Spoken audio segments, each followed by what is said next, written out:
नमस्कार, मैं शीतल शर्मा और आप देख रहे हैं हमारा खास कार्यक्रम बात भारत की। वैसे तो पीएम मोदी अपने कड़े फैसलों के चलते पूरी दुनिया में जाने जाते हैं, लेकिन पीएम मोदी ने भारत को आधुनिक दौर की तरफ ले जाकर भी दुनिया को अपना दमखम दिखाया है। हाल ही में माइक्रोसॉफ्ट के को फाउंडर बिल गेट्स ने प्रधानमंत्री नरेंद्र मोदी का इंटरव्यू लिया है, जिसमें आर्टिफिशियल इंटेलिजेंस यानी एआई से लेकर डिजिटल पब्लिक इंफ्रास्ट्रक्चर और जलवायु परिवर्तन से लड़ने के मुद्दों पर भी बातचीत हुई है। आपको इस इंटरव्यू की theme from AI to digital payments भी थी। आइए पहले आपको सुनाते हैं इन दोनों के बीच क्या कुछ बातचीत हुई है। Even better. आपने सही कहा, एआई का महत्व बहुत है और मैं तो कभी कभी मजाक में कहता हूं, हमारे देश में माँ को आई बोलते हैं, माता को बहुत से राज्यों में भाषा बोलते हैं आई। अब मैं कहता हूं हमारे यहाँ बच्चा पैदा होता है तो आई भी बोलता है, एआई भी बोलता है। वो इतना एडवांस हो गया है। अब देखिए मैं कैसे उपयोग करता हूं, मैं आपको बताऊं, जिसको देखकर आपको भी खुशी होगी कि कॉमन मैन कैसे एआई का उपयोग कर सकता है। जैसे मैंने G20 में एआई का बहुत उपयोग किया। मेरे पूरे G20 का परिसर था, उसमें पूरा का पूरा एआई का उपयोग करके सारे इंटरप्रिटेशन की व्यवस्था मैंने एआई से की। Even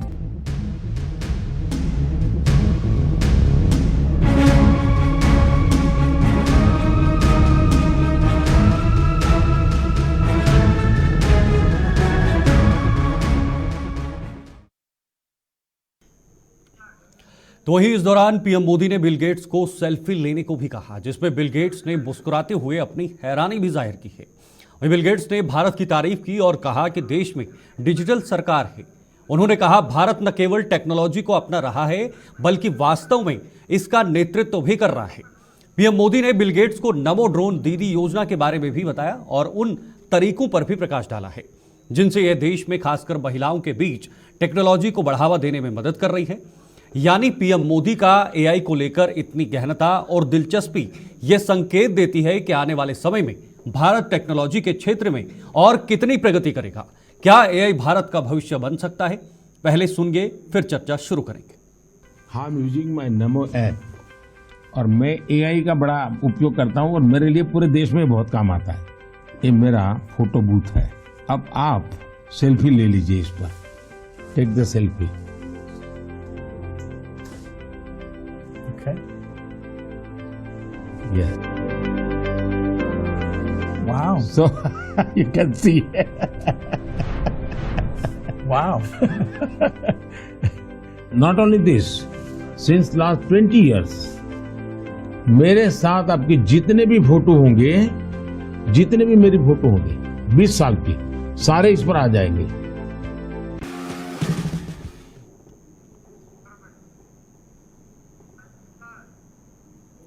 चलिए तो सीधे चर्चा शुरू करते हैं। आज के हमारे खास मेहमान हमारे साथ जुड़ गए, लेकिन उससे पहले आपको बता दें आज का हमारा जो विषय है, टॉपिक जो है वो कहीं ना कहीं भारत का भविष्य, क्या एआई बन सकता है, क्या डिजिटलाइजेशन का दौर आगे आने वाले समय में और भी भारत के लिए एक बहुत ही अच्छा अवसर होने वाला है। फिलहाल शुरुआत करते हैं। सबसे पहले संदीप जी बीजेपी नेता हमारे साथ जुड़ गए हैं, साथ ही साथ जावेद अंसारी नेता कांग्रेस, वो भी हमारे साथ बने हुए हैं, और डॉक्टर राम श्रीवास्तव जी हैं, विदेश मामलों के सलाहकार हैं, जानकार हैं, वो भी हमारे साथ बने हुए हैं। और तीनों का सबसे पहले बहुत बहुत स्वागत करना चाहूंगा। जी राम श्रीवास्तव जी, आपसे शुरुआत करना चाहेंगे आज के इस खास विषय की, आज के इस खास चर्चा की, क्योंकि आज मुद्दा सियासत से जुड़ा नहीं है। मैं चाहता हूं कि आज का मुद्दा जो है वो देश हित में हो, देश के लिए हो, और देश के लिए बात की जाए, देश के लिए डिजिटलाइजेशन कितना जरूरी है। खास तौर पर प्रधानमंत्री मोदी ने जो एआई को लेकर जो आज बातें कही हैं वो कितनी जरूरी है, एआई के फायदे, क्या एआई वाकई में भारत के भविष्य के लिए बहुत अच्छा साबित हो सकता है या इसके कुछ नुकसान भी हैं? राम श्रीवास्तव जी।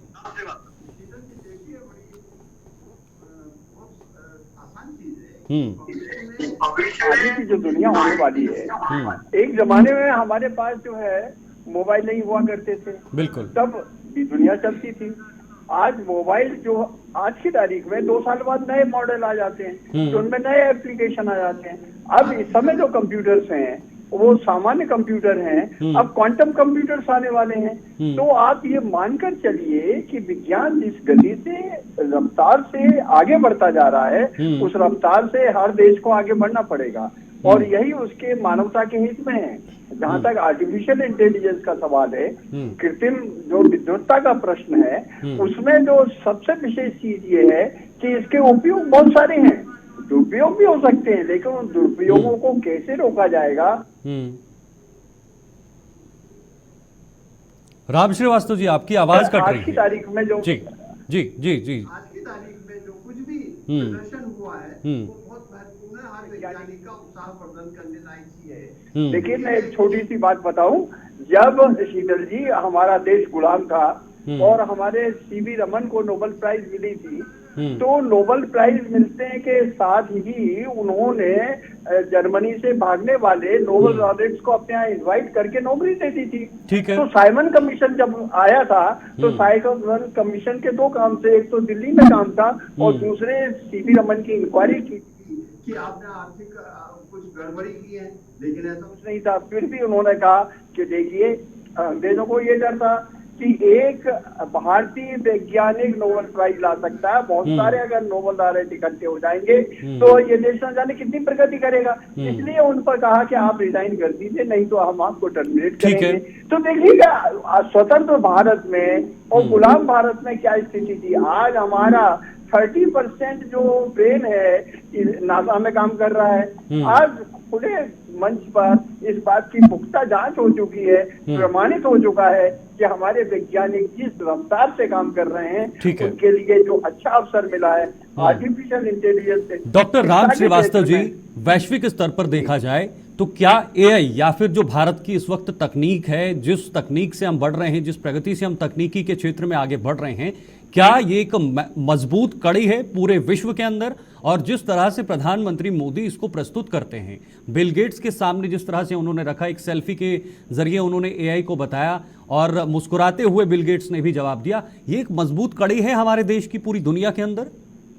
देखिए, बिल गेट्स जो है एक क्रांतिकारी व्यक्ति है, जिन्होंने माइक्रोसॉफ्ट के द्वारा पूरे देश में अपनी धाक जमा रखी है और उससे उन्होंने जो मानव की सेवा का संकल्प लिया उनकी फाउंडेशन के द्वारा, वो निश्चित रूप से अप्रिशिएबल है। ऐसे में अगर बिल गेट्स हमारे भारत की नीति की प्रशंसा करते हैं, उसको अग्रणी बताते हैं, दुनिया का नेतृत्व बताने वाले हैं, तो निश्चित रूप से उसमें हकीकत है और सच्चाई है। आज की तारीख में डिजिटल पेमेंट जो इंडिया ने दिया है, आज बड़े बड़े देशों में नहीं होता है। एआई का, आर्टिफिशियल इंटेलिजेंस का हम जो उपयोग कर रहे हैं, रक्षा के क्षेत्र में हो रहा है। रक्षा के क्षेत्र में सबसे बड़ा उपयोग ये हो रहा है, मिसाइल अगर आने वाली है तो हम उसको कैसे बीच में इंटरप्ट कर लेंगे। हमारे ड्रोन अगर जाएंगे, दुश्मन के ड्रोन को चकमा देकर कैसे वो कर देंगे। आज की तारीख में ये हालत है कि दुनिया भर में अगर किसी एक बीमारी के 50,000 मरीज हैं, उन 50,000 का इलाज करने में सिमिलर अगर हमारे पास यहाँ पर कोई मरीज है, तो हम एआई के माध्यम से वो पूरा 50,000 मरीजों का डेटा लेकर ये डिसाइड कर सकते हैं कि इसकी जान को कैसे बचाया जा सकता है। एआई के बहुत दूरगामी लाभ है। जी, राम श्रीवास्तव जी, मैं लौटूंगा आपके पास क्योंकि और भी दो गेस्ट मेरे साथ हैं। संदीप जी, आपके पास आना चाहूंगा। डॉक्टर संदीप जी, मैं यही जानना चाहूंगा, जिस तरह से सरकार या फिर प्रधानमंत्री मोदी खुद तकनीक को आगे बढ़ाने की कोशिश कर रहे हैं, डिजिटल इंडिया हो या फिर आर्टिफिशियल इंटेलिजेंस का ये मुद्दा हो, लगातार इसको आगे बढ़ाने की कोशिश कर रहे हैं। सरकार का लक्ष्य इस क्षेत्र में किस तरह से है? कैसे आगे सरकार बढ़ेगी? किस नीति के साथ सरकार आगे बढ़ेगी?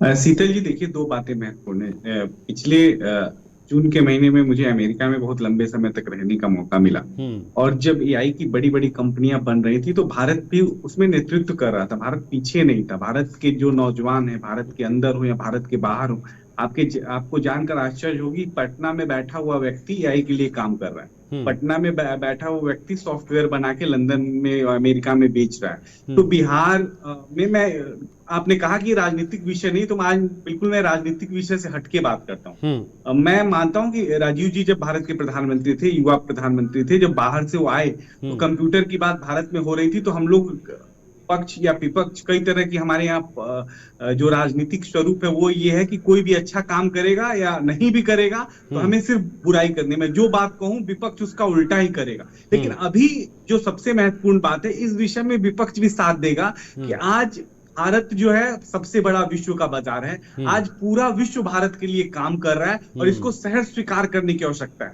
जब हम एआई की बात करते हैं तो सिर्फ इतना नहीं कहते हैं कि वो एआई बना रहे हैं और हम उसका इस्तेमाल कर रहे हैं। हम इसकी बात करें कि एआई इस लेवल पे हो, इस तरह हो। आज यशस्वी प्रधानमंत्री नरेंद्र मोदी जी ने जब भारत की यश कृति और हमारे नौजवानों की भूमिका विश्व में क्या होनी चाहिए इस विषय पे जब बात रख रहे थे और कह रहे थे, तो उन्होंने साफ साफ कहा कि एआई आने वाला जो भविष्य है उसका भारत तय करेगा। भारत का युवा जो है उसमें इतनी भाषाएं भारत में बोली जाती हैं, इतनी तरह की भाषाएं हैं कि सभी भाषाओं में एआई को काम करना होगा। एआई हमें पहचान लेता है, हमारे फोटो से सैकड़ों फोटो निकाल लेता है। तो एआई के सामने जो चुनौतियां हैं, उन चुनौतियों को क्या क्या करना है, कैसे कैसे चुनौतियों का सामना करना पड़ेगा जो एआई वाली कंपनियां हैं, हम भारतीय बताएंगे, हम नौजवान बताएंगे, हम युवा पीढ़ी बताएंगे। हमारे भारत में वो क्षमता है, तो आज क्षमतावान भारत है, आज विश्व में भविष्य को देखता हुआ भारत है। और इसका श्रेय यशस्वी प्रधानमंत्री नरेंद्र मोदी जी को जाना चाहिए। इसलिए जाना चाहिए कि दुनिया में उन्होंने जो धाक भारत की बनाई है, जो हमें कॉन्फिडेंस आता है, जो विश्वास आता है, उसका प्रतिफल है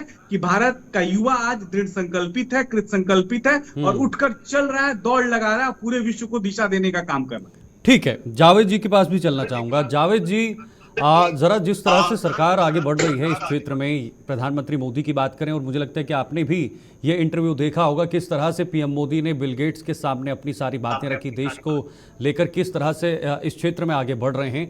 कांग्रेस की बात करें तो क्या आप संतुष्ट हैं इन चीज़ों से? आर्टिफिशियल इंटेलिजेंस वाकई में हमारे देश का भविष्य हो सकता है? भारत हमेशा दुनिया को रास्ता दिखाया, आगे भी दिखाएंगे। लेकिन सवाल यह है कि क्या मोदी कोई पॉलिसी लेकर आए पिछले 1 साल में, 1.5 साल में आर्टिफिशियल इंटेलिजेंस को लेके? नहीं। पूरी दुनिया में क्रिप्टो करेंसी को लेके पूरी दुनिया में खेल हो रहा था। क्या भारत ने कोई पॉलिसी लेकर आया? नहीं।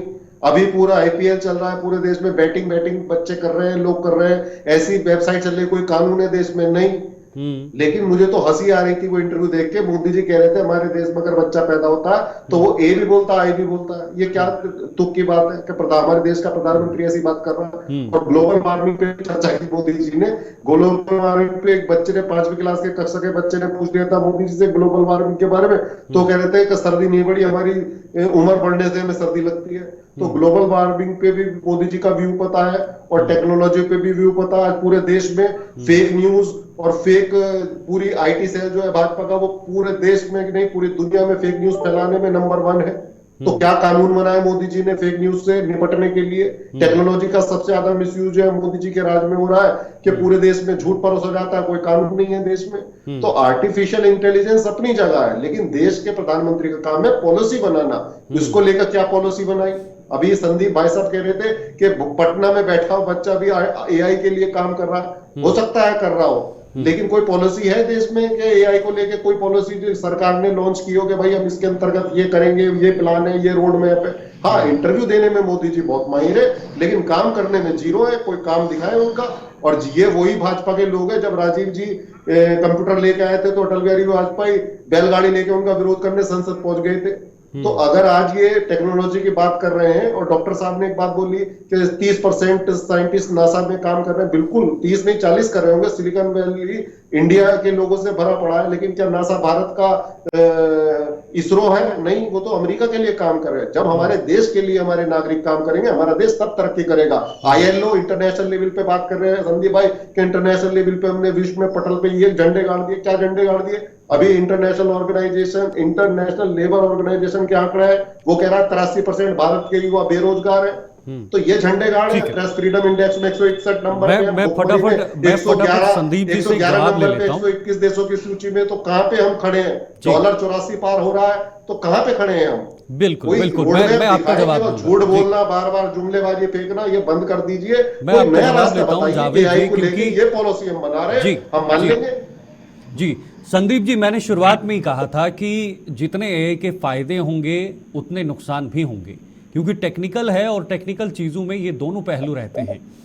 जिस तरह से जावेद जी ने कहा कि अगर आप पॉलिसीज नहीं बनाते हैं, ये अपनी जगह है, ठीक है, ठीक या है, गलत है या ये अपनी जगह है, लेकिन क्या यहाँ पर टेक्निकल चीज़ों को लेकर वो पॉलिसीज हैं, फेक चीज़ों को लेकर कोई पॉलिसीज जो हैं वो सरकार की तरफ से बनाई गई हैं?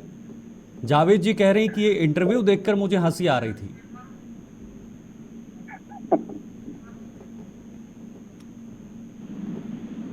संदीप जी, आपका फोन म्यूट है।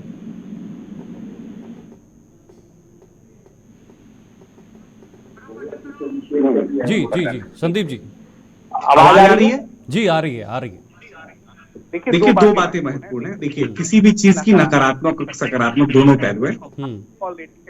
को लेकर भारत के पास कानून है, हम साइबर फ्रॉड भी रोकने में सक्षम हुए हैं। और हमने दो बातें फिर कह के महत्वपूर्ण बातें, कांग्रेस के मित्र ने नकारात्मक चीजों को गिनाया, बहुत सी चीजें रखी, हम ये फेल है। हमें लगता है कि हम फेल कहीं नहीं है। हमने जितनी जल्दी सफलता अर्जित करी है और जितनी जल्दी हम उठ खड़े हुए हैं, आज भारत की तरफ पूरा विश्व देख रहा है। उसका पूरा का पूरा श्रेय प्रधानमंत्री जी को जाता है और भारत के युवा नौजवानों को जाता है। एक बात कितनी महत्वपूर्ण है, आप सोचिए, उनको दुख लग गया। मैंने कहा कि आज पटना में बैठा हुआ व्यक्ति जो है अमेरिका के लिए काम कर रहा है, कोई टेक्नोलॉजी बना रहा है, तो उसको क्या रोजगार नहीं मिल रही है?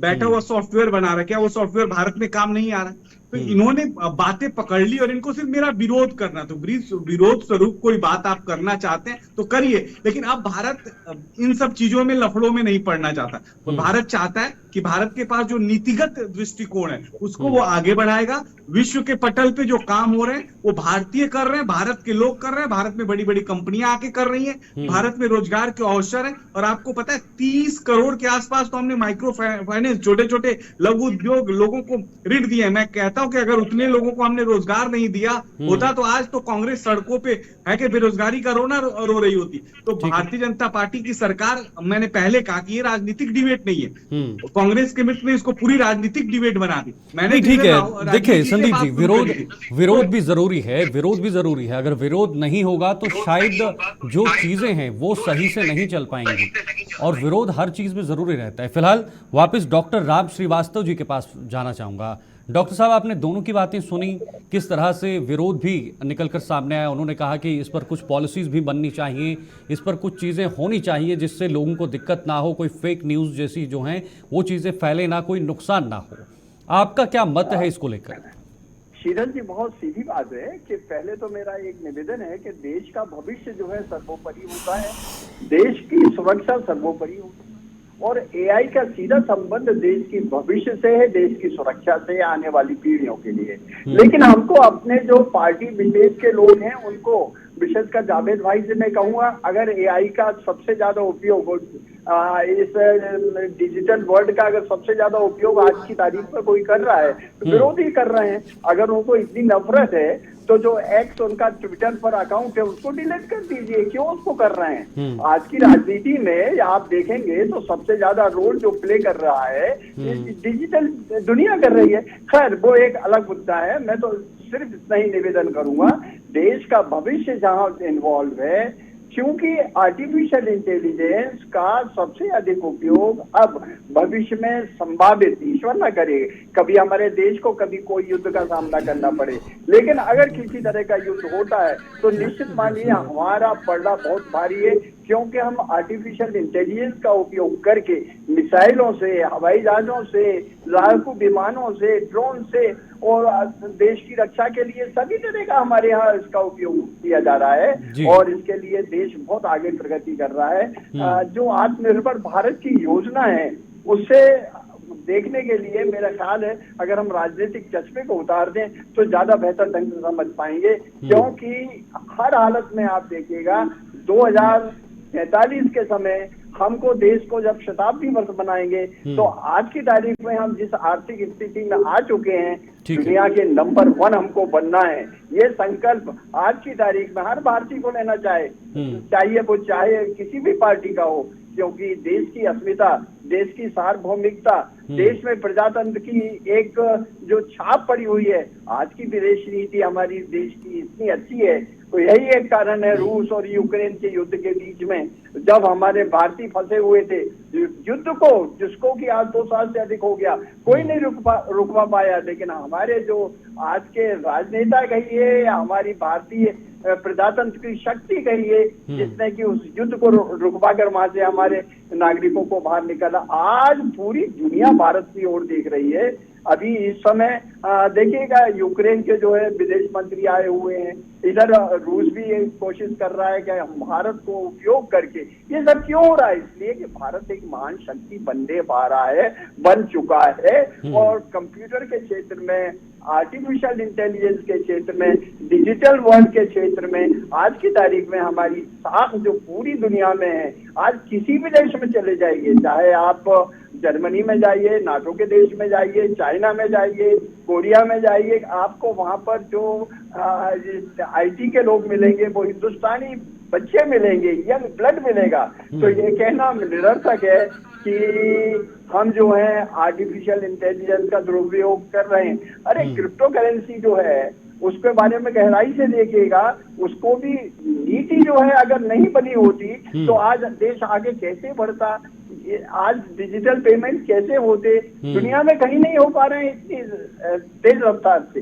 किसी हवाई अड्डे पर जाकर देखिएगा, आप देखिए यहाँ कितनी जल्दी चेकिंग होता है, दूसरी जगह कितनी परेशानी पड़ती है। ऐसे एक नहीं है, अब तो वो समय आने वाला है वर्चुअल रियलिटी के बाद जो ऑगमेंटेड रियलिटी आ रही है, अगले 20 साल के भीतर मरीज का अगर ऑपरेशन करना होगा तो उसकी वर्चुअल इमेज जो है टेबल पर बन जाएगी और डॉक्टर पहले उसका ऑपरेशन करके इमेज पर देखेगा, तब तक मरीज को हाथ लगाएगा। देश इतनी रफ्तार से आगे बढ़ रहा है, उसको हमको सलाम करना चाहिए, मदद करना चाहिए, राजनीतिक चश्मे को उतार कर फेंक देना चाहिए। ठीक है डॉक्टर राम श्रीवास्तव जी। जावेद जी आपके पास आऊंगा। जावेद जी, आपने सुना किस तरह से डॉक्टर राम श्रीवास्तव जी ने कहा कि देश आगे बढ़ रहा है और बहुत तेजी से आगे बढ़ रहा है। अगर नीतियां नहीं बनी होती, सही से इसको नहीं चलाया जाता, तो आज इतना देश जो है वो डिजिटल के क्षेत्र में इतनी प्रगति नहीं करता। यही वजह है कि आज इतना देश आगे चल रहा है।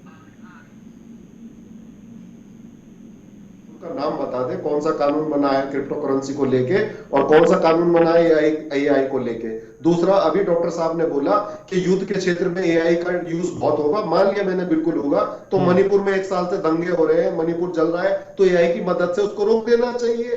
क्यों नहीं रोका? मैंने आपको पहले ही अपने शुरू के स्टेटमेंट में कहा था, भाजपा ने एआई के जरिए पूरा झूठ देश में परोस दिया है। अब डॉक्टर साहब भी इसका शिकार हो गए, वो कह रहे हैं युद्ध रुकवा दिया था भारत ने, जबकि जो मिनिस्ट्री ऑफ एक्सटर्नल अफेयर्स के स्पोक्स पर्सन है वो कह रहे थे ये झूठ है, अफवाह है। तो ये भी शिकार हो गए झूठ का।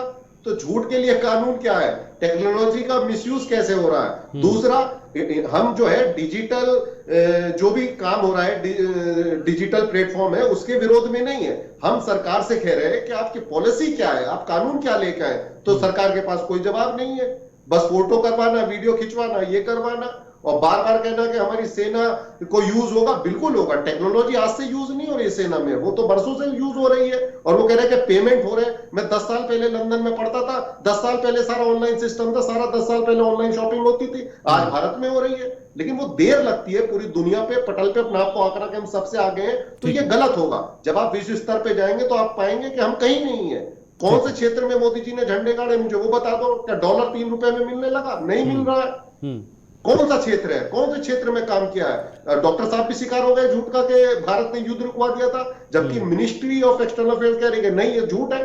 तो ये झूठ परोसा जा रहा है और टेक्नोलॉजी का जितना यूज होता है उतना मिसयूज भी होता है। लेकिन सरकार की जिम्मेदारी होती है कि वक्त वक्त पे इसको पॉलिसी लेकर आए, गाइडलाइंस लेकर आए, रेगुलेशन लेकर आए, लॉ लेकर आए, ताकि इसको कर्व कर सके। अब बैटिंग हो रही पूरे देश में, कौन सा कानून है मुझे बताएं संदीप जी के, कौन से कानून के अंतर्गत हम बैटिंग कर सकते हैं या नहीं कर सकते हैं, लीगल है, इलीगल है। वित्त मंत्री कहती है संसद में कि क्रिप्टो करेंसी पे 30% उसकी आय पे हम टैक्स लेंगे, और एक तरफ कहती है वो इलीगल है। अरे भाई यही नहीं पता ही नहीं है इलीगल है या इलीगल है। संदीप पॉलिसी नहीं है देश में। 1 मिनट जावेद जी जवाब ले लेते हैं। देखिए भाई साहब को पता है आईटी एक्ट है, भाई साहब को पता है साइबर फ्रॉड पे भी कानून है, तो देश के पास अपना कानून है। अब ये जो एआई आ रही पूरे वर्ल्ड के लिए आ रही, तो एआई को लेके पूरा विश्व कानून तो नया कोई बन सकता है तो बनेगा, लेकिन हम विषय पे बात कर लेते वो तो पहले जावेद जी, कानून विषय पे बने, बात कर ITF तो हमने लेते बनाया हैं। था। आप इस विषय, इतना अच्छा डिबेट है, विषय को खराब मत करिए। जी, आपने एक-एक डॉक्टर करके राम बात श्रीवास्तव जी की बात नहीं समझी, हम्म। मेरी बात शीतल जी समझिए। देखिए, सबसे पहले एआई को समझने की जरूरत है, एआई है क्या। देखिए, हमने एक फास्ट रिसर्च इंजन तैयार किया है, वो हर सेक्टर में, वो चाहे विधि के क्षेत्र में हो। अब मानिए कि मैं एक पढ़ा लिखा वकील हूं, मैं बहुत अच्छा देख के कोई बुक्स था उसमें साइटेशन ढूंढ सकता था, बहुत अच्छे से अपने लिए कोई प्रिपरेशन कर सकता। एआई आने के बाद वो जो क्लाइंट है ना, जिसको मैं क्लाइंट कहता हूं, आम नागरिक, वो भी इस एआई के माध्यम से उतना ही कारगर होगा जितना मैं कारगर हूं। तो देखिए, जब एक प्लेटफॉर्म पे शिक्षा सबके लिए समान अवसर पैदा करेगी, वो चाहे जज साहब हो वो भी लॉ ढूंढ सकते हैं, वकील साहब हो वो भी ढूंढ सकते हैं, जो एफआईआर लॉन्च कराने वाला जा रहा है, क्या सेक्शन है, कितनी सजा है, कैसे, वो भी ढूंढ सकता है। तो पैरामीटर हर क्षेत्र में होगी। अब ट्रेनें जब एआई से चलेंगी, एरोप्लेन एआई की मदद से चल रही हैं, अभी बहुत से ऐसे काम वर्ल्ड के हो रहे हैं, जब सभी कामें जब एआई के माध्यम से होंगी तो हम सब और तेज गति से काम करेंगे, हमारा समय बचेगा, हमारी ऊर्जा बचेगी, और हमारी जो संभावनाएं है वो भारत की ज्यादा इसलिए है कि देखिए, चिप की 2-2 कंपनियां भारत में लग रही है, नौकरियां भी कम होंगी ना बनने वाली। संदीप जी, नौकरियां भी तो कम हो जाएंगी।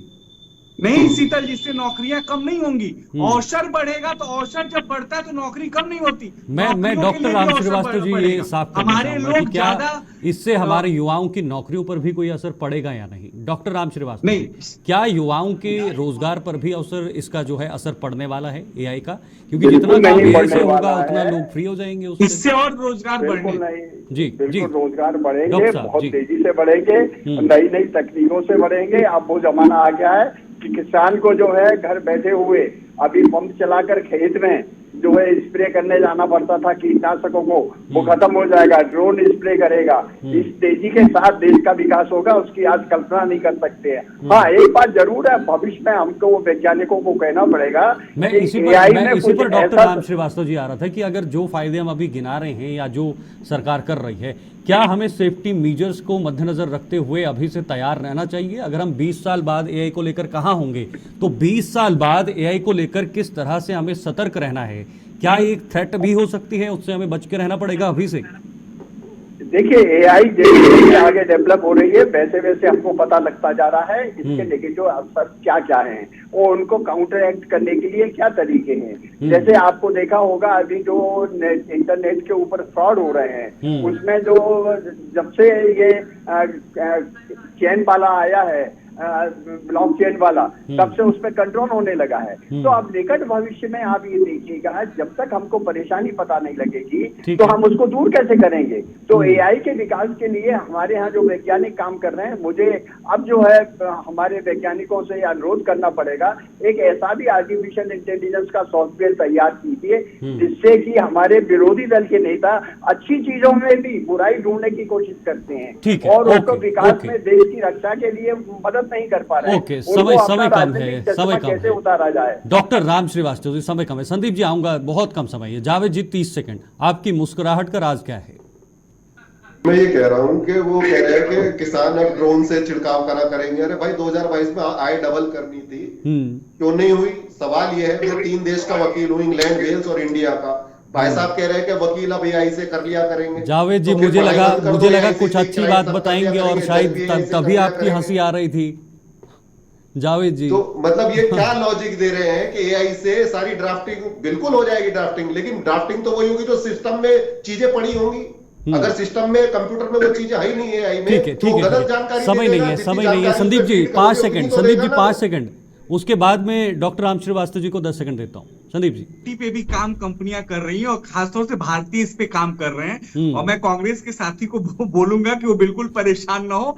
इसीलिए आज भारत के प्रधानमंत्री जी ने कहा कि हम विभिन्न भाषा जो अपग्रेडेशन है वो भारत ही दे सकता है एआई को। तो हमारे पास बहुत ढेर सारी संभावनाएं हैं और हमें अपनी संभावनाओं पे विश्वास है और इसीलिए हम दृढ़ संकल्पित है, कृत संकल्पित है यशस्वी प्रधानमंत्री नरेंद्र मोदी जी के नेतृत्व में विश्व के पटल पे भारत जो है अपना झंडा गाड़ रहा है। झूठ परोसा जा रहा है। डॉक्टर साहब फाइनल कमेंट आपसे लूंगा, कंक्लूजन कमेंट आपसे लूंगा। डॉक्टर साहब, टेक्नोलॉजी का सबसे ज्यादा मिसयूज आप लोग जावेद जी टाइम हो जब गया। देश आजाद हुआ था जी। उस समय ₹1 का $1 था और इतने साल तक सरकार की चूंकि तकनीकी नीति जो थी प्रशस्त नहीं थी, खुली हुई नहीं थी, विकास के लिए साधन उतने नहीं उपलब्ध कराए थे, इसके कारण आज वो ब्रिटिश रुपया खराब हुई। लेकिन अब हम दुनिया की सबसे बड़ी शक्ति बनने जा रहे हैं, इसलिए हमको कहां से पढ़ के आओ? ठीक है रोकना रोकना चाहूंगा। बहुत बहुत शुक्रिया आप तीनों का हमारे साथ जुड़ने के लिए, हमें समय देने के लिए और खास तौर पर इस महत्वपूर्ण विषय पर चर्चा करने के लिए, क्योंकि एआई क्या वाकई में भारत का भविष्य है या फिर आने वाले समय में ये एक खतरा भी भारत के लिए साबित हो सकता है या पूरी दुनिया के लिए साबित हो सकता है। फिलहाल आज के लिए इतना ही, दीजिए इजाजत, नमस्कार।